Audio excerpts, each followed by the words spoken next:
కీర్తనలు 38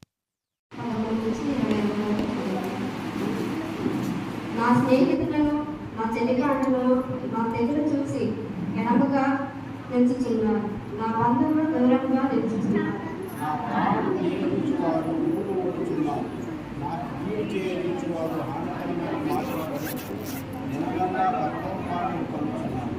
చెవిటివాడనైనట్టు నేను వెలిగి ఉన్నాను, మూగవాడనైనట్టు నోరు తెరచటం మానిపోయింది. యెహోవా, నీ కొరకే నేను కనిపెట్టి ఉన్నాను. నా కాలు జారినగా వారు నా మీద అతిశయపడుదరని నేను అనుకుంటున్నాను.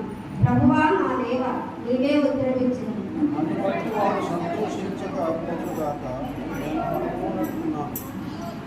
నేను పడబోతున్నాను, నా మనోదుఃఖంలో నన్ను